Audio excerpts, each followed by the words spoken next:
Hello friends, I'm George, the nice smelling gentleman. Welcome back to the channel guys, I hope that all of you are doing well. It's time for your daily dose of some fragrance content, and today I'm going to talk about two of the very recent releases from the brand of Paris Corner. They're called Charuto Regal Reserve and Rifaaqat Adorn. So today I'm going to give you my full review on those two scents, and I'm going to give you my honest opinion on whether they are worthy of being checked out.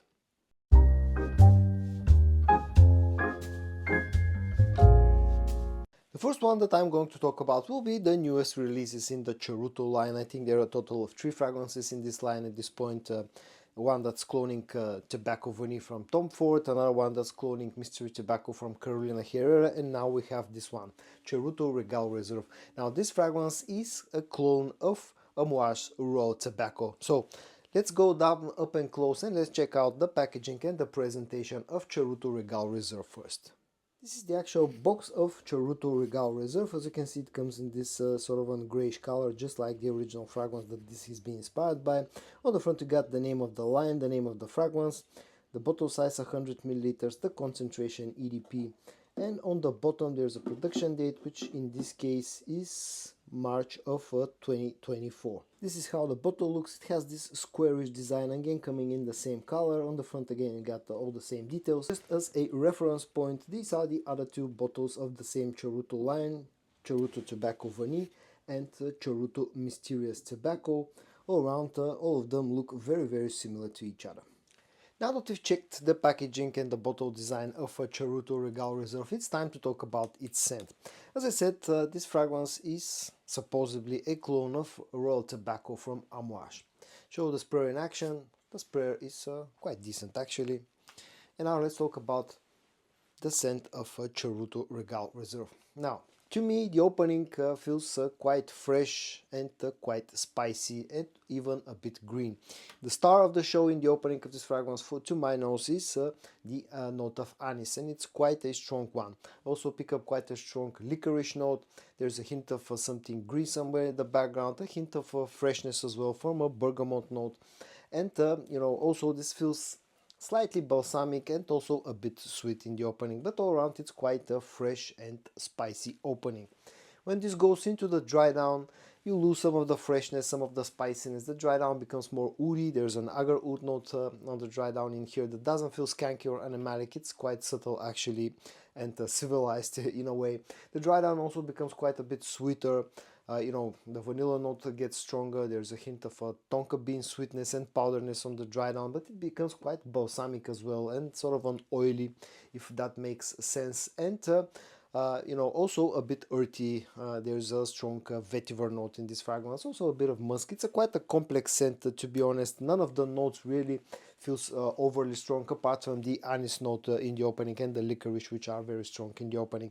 And also there's a hint of a tobacco. The one thing that I miss here and that I really would have liked to have more is the tobacco note. There's a hint of a tobacco, but it's really just that, just a hint of tobacco. It's done nicely. The opening can be a bit sharp to some noses, also feels a bit synthetic in the first few minutes, but all around it's not a bad scent. And also this gives me quite a strong soapy vibes for some reason. This really smells a bit like, a soap in the air. When it comes to how close this actually is to the original fragrance, I wouldn't call it a straight up clone. I wouldn't call it even a twist. It's something that's vaguely similar to the original fragrance. The original fragrance just has a very strong tobacco note that Regal Reserve for some reason is missing. Again, you get just a hint of tobacco in here compared to the original, which has a strong tobacco note. Also, this feels quite more soapy and lighter in the air. The original is an absolute beast. So don't think of this one as a straight up clone of Royal Tobacco, more something that's been, vaguely inspired by. When it comes to performance, it's actually not a bad performing scent. I've been getting somewhere between 7 to 8 hours of performance out of it, which in my books is an okay performance.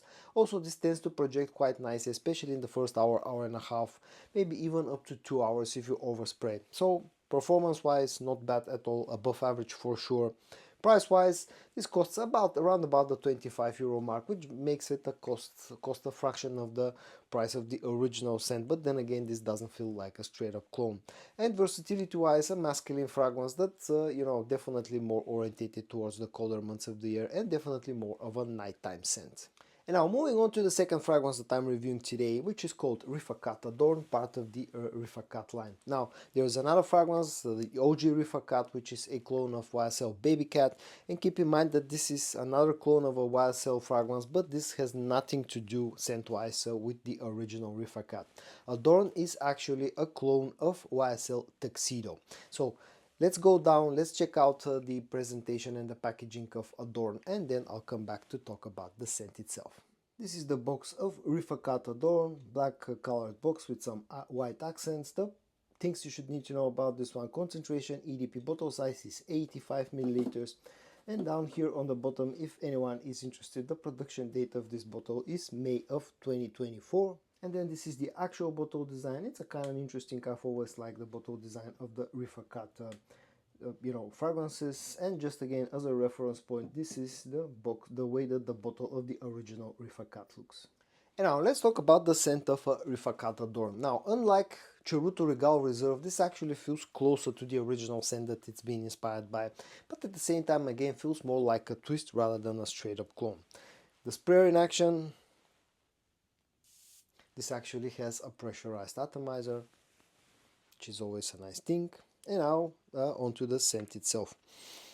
This opens up woody, spicy with a slightly sharp rose note, and in fact in the opening I feel like the rose note is a little bit stronger than that I would have liked. It's quite sharp, especially in the first few minutes. Also, I pick up something like an agar oud note, which is used as a top note in this one because it has a slightly skanky feel to it in the first few minutes. Now this only lasts for like 4 or 5 minutes, no more than that, but keep in mind that this has a pretty sharp opening. It's spicy, it's woody, slightly sweet, and quite floral because of that rose note. When this goes into the dry down, you lose that sharpness from the opening. The dry down becomes even more woody, almost to the point where it feels like pencil woodiness I get out of this fragrance. It becomes sweeter. You get some vanillic sweetness, you get some ambery sweetness. The rose note is still there somewhere in the background. There's quite a strong patchouli note in the dry down of this fragrance. And all around, again, it's done quite nicely. It's quite an woody forward fragrance. Keep that in mind, with some supporting notes like the rose, like the patchouli, like the vanilla and the ambery sweetness. It's done nicely, and apart from those few first minutes in the opening, actually smells pretty nice in the air. When it comes to how close Rifaaqat Adorn actually is to the original scent, again I would say this is more like a twist rather than a straight up clone. In the opening this feels more woody, less spicy compared to Tuxedo. Also this feels like having a stronger rose note in the opening and also feels less sweet. On the dry down it becomes even more woody compared to the original fragrance, still feels less spicy with less emphasis on the patchouli note, and on the dry down, unlike in the opening, this feels like having a weaker, less prominent rose note compared to the original scent, and again still lacks a bit of the sweetness, the vanillic and ambery sweetness that the original fragrance has.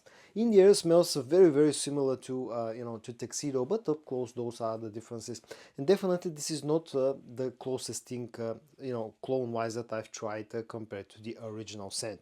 When it comes to performance, it's a decent performer, again looking at about 7 to 8 hours of performance.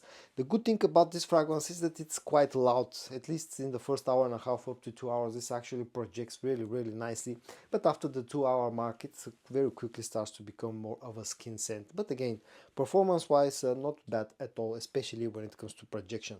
Price wise you're looking at about 27, 28, maybe even up to 30 euros, which is not a bad deal considering that the original fragrance tends to be quite expensive.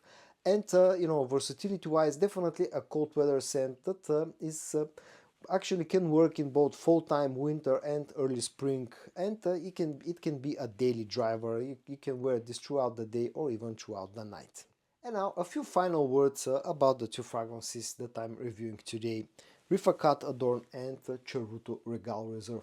Now both are an interesting scent and both are good in their own ways, but a few words about the Charuto Regal Reserve. This is an interesting, heavy twist, heavy different take on the original DNA of Amouage rolled tobacco. It's spicy, it's green, it's woody, slightly sweet, slightly powdery, a very soapy fragrance, at least to my nose. A very interesting take on the original scent. Now think of this one again as a heavy twist, not a straight up clone, because if you are expecting to get something that will smell very similar to a rolled tobacco, you'll probably end up being disappointed. So keep that in mind. On its own, not a bad scent. Definitely has a bit of a mature vibes. Smells a bit of those classic, men's fragrances from a decade or two ago. But again, I don't think this is safe for blind buying. Definitely try to sample this one before you buy it. But on its own, not a bad scent. When it comes to Rifaaqat Adorn, again, this is quite a heavy twist on the original scent of YSL Tuxedo. It has good quality, has good performance, smells nice in the air, but what I don't like about this fragrance is the sharp opening. The first about 5 minutes is where this, to my nose, feels a little bit, synthetic and quite sharp. After that, this actually becomes a very interesting and nicely blended alternative to YSL Tuxedo. Has good performance, good projection, but again, if you're looking for something that will get you super close to Tuxedo, then Adorn is not that. This is more like a heavy twist. And again, I would strongly advise you to try to sample this one before you buy it. Or, not a bad take on the Tuxedo scent profile. And so guys, in today's video I reviewed two of the very recent releases from the brand of Paris Corner, Rifaaqat Adorn and Charuto Regal Reserve. I hope that you found this video interesting. If you did, give it a like, and I also hope that you're going to join me tomorrow for your daily dose of some fragrance content. And until then, stay safe and bye bye.